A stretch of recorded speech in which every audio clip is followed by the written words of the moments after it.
Welcome to Home's Room.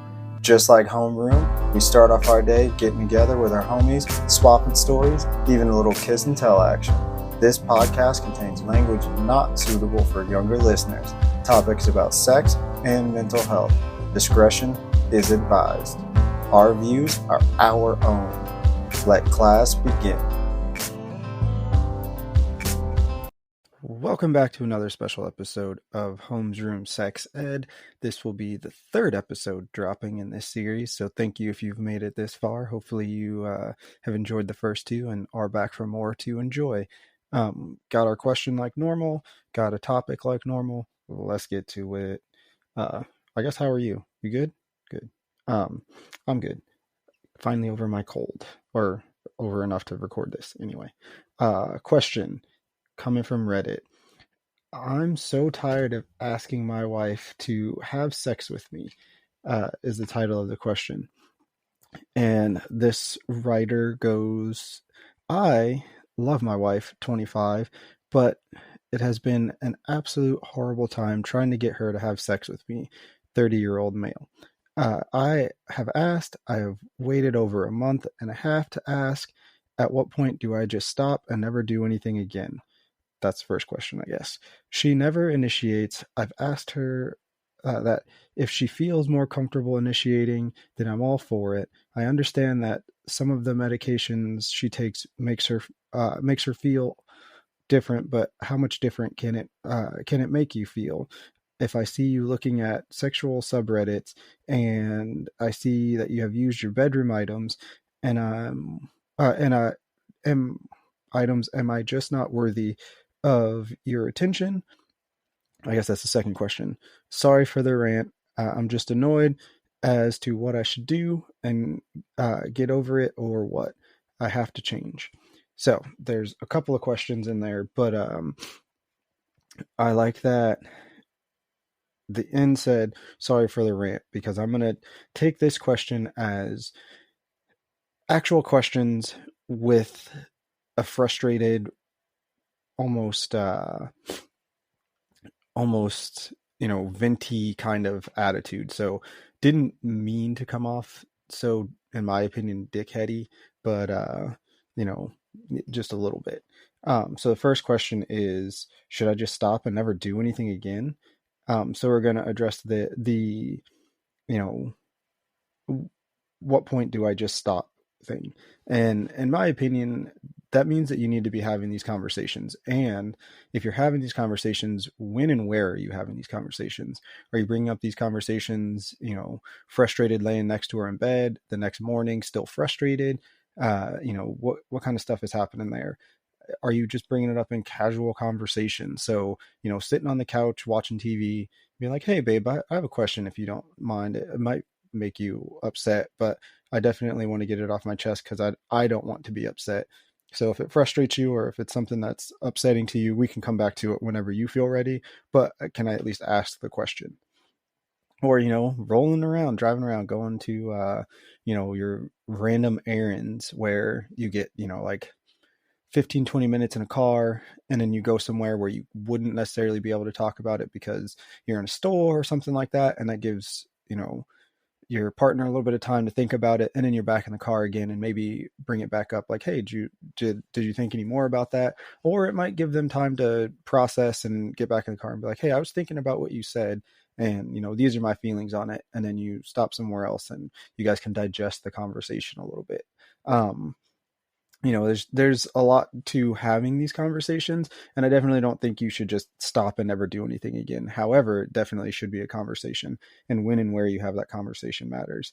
And then addressing the she never initiates, and seeing that she's looking at sexual subreddits, and seeing that she's using toys. I think that's the bigger aspect of this question. The first part is just people communicating.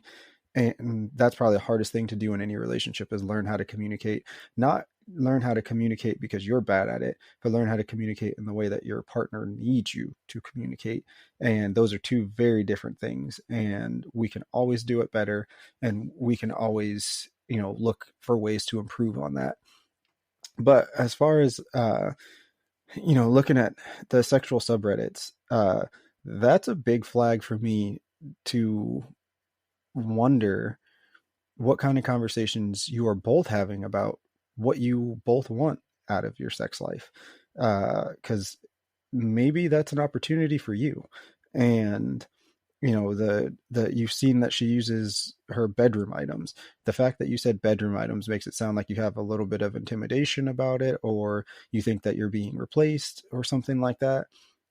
And that's also something that like you definitely should not be, concerned with. You know, that again prompts a conversation, and it could be an opportunity for you to turn all of this around. And they both have the same kind of advice, so I'm lumping them together. So you see that she's reading sexual subreddits. That's a way to initiate. If you know that that's a thing, instead of maybe being frustrated about it. I don't know because I'm not there, but maybe just look at it as like you know you're in the mood, you want to see if she's in the mood, you want to make it you know a safe space, because sex should always be happening in a safe space, not a you know tumultuous you know hate ragey thing because you're frustrated or you're afraid and you just want to get it over with. So just being like, hey babe, I had noticed that you were, or that you have looked at some spicy reddits. Have you looked at any recently that like turned you on? What was the story? Can you tell me about it? Because you being open enough to have that conversation might turn things around and have her excited to tell you the story. And if the story excited her, then look at you just maybe made a difference. And if she's using toys, bravo, cheer her on. Be like, hey, I noticed that you've been using toys more often without me here. If you want to use toys, I'm more than happy to, use toys. And, when we play, I'm more than happy to, you know, to entertain whatever you need. And that might just be the thing that makes her initiate more because she feels safer. Uh, and as far as the medication goes, you should never be shaming or putting somebody down because their sex drive changes because of medication. They are chemically altering their body to deal with an issue. And in my opinion, you're kind of a dickhead to make them seem like it's a problem with them. That's like a no-fly zone for me. I will never support anything or anybody saying, well, your medication makes you terrible and I'm frustrated by it. You're going to have to figure out a way to put your own feelings aside so that their quality of life is what they need it to be, because that's just how it works. Um, Stamp point on that one.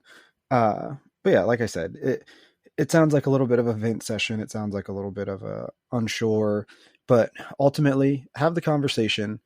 And in having the conversation, create that open dialogue, create a situation where, they feel safe. They feel ultimately that you can, you know, be there to support them. That's what you want. And that works for whatever gender you are and whatever relationship you're in. Having an open and honest conversation in the right place at the right time is more important. Not while you're having sex, not while you're laying in bed, not while you're frustrated, looking at them wishing you were doing whatever you want to do and they're not, because they can probably feel that and you don't hide it on your face as well as you think you do. Cough, cough. I do the same thing. Anyway, moving on to the research topic, we're going to talk about toys because that first question kind of brought it up for me. So, toys, there's phallic shaped manual toys and vibrators and plugs, grinders, internal and external, rings, cuffs, strokers, all sorts of things. There's a lot of materials toys can be made out of, like silicone, rubber, plastic, metal, wood, glass. I personally would recommend silicone toys and a water-based lubricant because those should definitely be better on you and better for like the chemicals used. Stainless is always good. Glass is absolutely best because it's easy to clean. It doesn't hold anything. They're super smooth. You can temperature play with them. Stainless, you can do the same thing, but sometimes stainless comes with like little jewels stuck to them, and those are just places that like bacteria can hide, and you don't want that. But it just kind of depends on what you're after. Uh, I, Ultimately, the toy is for you. So, I recommend trying out different toys, seeing what you like, seeing what your partner likes. And by seeing what your partner likes, that means not being afraid to use toys as a couple, not being afraid to use toys as, a guy on, your partner because you're intimidated because you think it's going to replace you. It's not going to replace you. I promise you. If anything, it's going to make your partner want you more because you care about their pleasure. So, I'm not saying that you have to go out and buy like the, 8 foot long tentacle. I'm saying that you just need to have an open conversation like, hey, do you want to stop at that store? Or, hey, we're here, the kids are gone, or we're sitting next to each other and, the kids can't see our phone or our computer screen. Let's, let's look at one of those websites that's got some toys. Or, I there are some good finds on Amazon. I wish I could remember who posted it, but somebody posted a top finds on Amazon for toys, and it was actually a pretty good list. And that says a lot about like availability. So like I said, just look for what material they're made out of. Decide what you want for you, and go from there. Some good companies that I would recommend: B Vibe makes a lot of toys for couples. They're some of the first to make like those I guess like love ring vibratey things where one person has it and it can vibrate, the other person has it and it can vibrate, and you can control it. So there's that. They have a ton of toys, and I think that that's a good place to start if you're a couple. Balesa has a ton of toys for vulva owning people. I think that they are a tad bit overpriced, but also you get what you paid for. So I'm not going to say like don't try them, but ton of toys. Their materials are safe. They're a company for women by women, and I always think that that's a really good you know caveat to when you're looking for something as a woman is who's making these things. Is it a guy that has no idea about my body, or what? Lovehoney is another one. They have a ton of toys for couples and whoever, and those are just a few of the popular brands. Some you may not have heard of. I'll leave the link for these in the bio so you can find them. But Curve and Peach is another good one, and one that I really like that is for my more creepy, uh, you know,